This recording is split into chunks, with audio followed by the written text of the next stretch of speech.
ಧಾರಯನ್ ಅಂತ ಒಂದು ಪ್ರಯೋಗ. ಇದನ್ನು ಅರ್ಥ ಸಮೇತವಾಗಿ ಪಠಿಸುವುದು, ಪಾರಾಯಣ ಮಾಡುವುದು ಅನ್ನೋ ಅರ್ಥದಲ್ಲಿ ಪ್ರಯೋಗ ಮಾಡ್ತಾರೆ.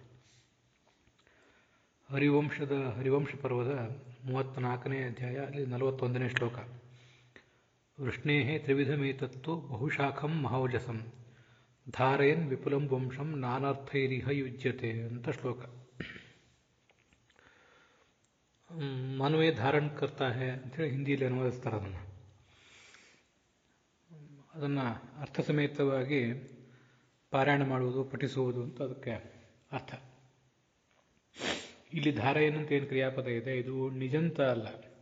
ಧಾರಯನ್ ಅನ್ನುವ ಶತ್ರುಪ್ರತ್ಯಯ ಅಂತ ಶಬ್ದ ಕ್ರಿಯಾಪದ ಅಲ್ಲ, ಶತ್ರುಪ್ರತ್ಯಯ ಅಂತ ಶಬ್ದ, ಧಾತುವಿನ ಮೇಲೆ ಹುಟ್ಟಿದಂಥ ಶಬ್ದ.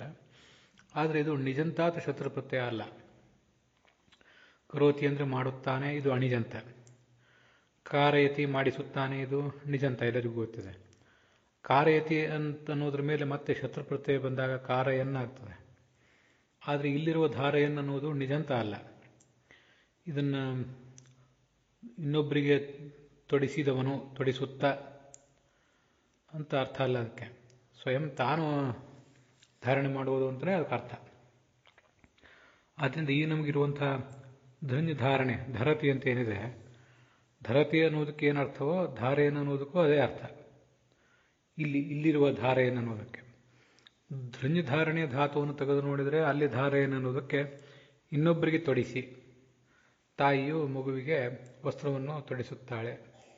ಮಾತಾ ಪುತ್ರಾಯ ವಸ್ತ್ರಂ ಧಾರಯತಿ, ಹೀಗೆಲ್ಲ ಅಲ್ಲಿ ಪ್ರಯೋಗ. ಆದರೆ ಇದು ಆ ಧನ್ಯ ಧಾರಣೆ ಧಾತುವಿನ ನಿಜಂತ ಪ್ರಯೋಗ ಅಲ್ಲ, ಅಣಿಜಂತ ಪ್ರಯೋಗವೇ ಇದು. ತೊಡಿಸುತ್ತಾನೆ ಅಂತ ಅರ್ಥ ಅಲ್ಲ, ತೊಡುತ್ತಾನೆ, ತಾನು ಮನಸ್ಸಿನ ಧಾರಣೆ ಮಾಡ್ತಾನೆ ಅಂತಲೇ ಅರ್ಥ. ಅದರಿಂದ ಇವತ್ತಿನ ಪಾಣಿನಿ ವ್ಯಾಕರಣದಲ್ಲಿ ನಮಗೆ ಮೂಲಭೂತವಾದ ಧಾತು ಸಿಗೋದಿಲ್ಲ. ಬೇರೆ ಯಾವುದೋ ಧಾತು ಹಿಂದೆ ಇದ್ದಿರಬೇಕು, ಈಗ ಅದು ಬಳಕೆಯಲ್ಲಿ ತಪ್ಪಿರಬೇಕು ಅಂತ ಕಾಣಿಸ್ತದೆ. ಪುರಾಣಗಳಲ್ಲಿ ಇಂಥ ಅನೇಕ ಧಾತುಗಳನ್ನು ಪ್ರಯೋಗಿಸ್ತಾರೆ, ಅದರಲ್ಲಿ ಇದೊಂದು. ಅಥವಾ ಅದೇ ಧಾರಣೆ ಧಾತುವಿಗೇನೆ ನಿಜಂತ ರೂಪ ಇದು. ಆದರೆ ಅಲ್ಲಿ ನಿಚ್ ಪ್ರತ್ಯಯ ಬಂದಿರುವುದು ಸ್ವಾರ್ಥೇ ನಿಚ.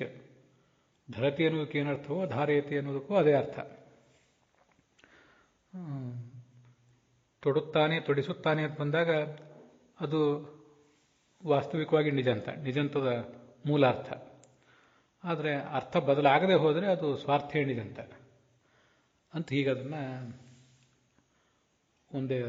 ಒಂದು ಸ್ವಾರ್ಥೇ ನಿಜಂತ, ಅಥವಾ ಈಗಿನ ಧಾತುವೇ ಅಲ್ಲ, ಇನ್ನೊಂದು ಯಾವುದೋ ಧಾತು ನಿಜಂತ ಪ್ರತಿರೂಪ, ನಿಜಂತದಂತೆ ಕಾಣುವ ನಿಜಂತವಲ್ಲದ ಧಾತು ಚುರಾದಿಗಣದಲ್ಲಿ ಸೇರಿದ್ದು ಅಂತ ನಾವು ತಿಳ್ಕೋಬಹುದು. ಮತ್ತು ನಾರಾಯಣ ವರ್ಮದಲ್ಲಿಯೂ ಕೂಡ ಇಂಥ ಪ್ರಯೋಗಗಳಿವೆ. ಇಮಂ ಮಂತ್ರಂ ಪುರಾ ಕಶ್ಚಿತ್ ಕುಶಿಕೋ ಧಾರಯನ್ ದ್ವಿಜಃ. ಕುಶಿಕ ಎಂಬ ಬ್ರಾಹ್ಮಣ ಇದನ್ನು ಧರಿಸಿದ್ದ ಅಂತಿದೆ ಅಲ್ಲಿ. ಮತ್ತೆ ಏತದ್ ಧಾರಯಮಾನಸ್ಥೋ ಯಂ ಪಶ್ಯತಿ ಚಕ್ಷುಷ ಅಂತಲೇ ಭಾಗವತದ ನಾರಾಯಣ ವರ್ಮದಲ್ಲಿ ಧಾರಯಮಾಣ ಅಂತೊಂದು,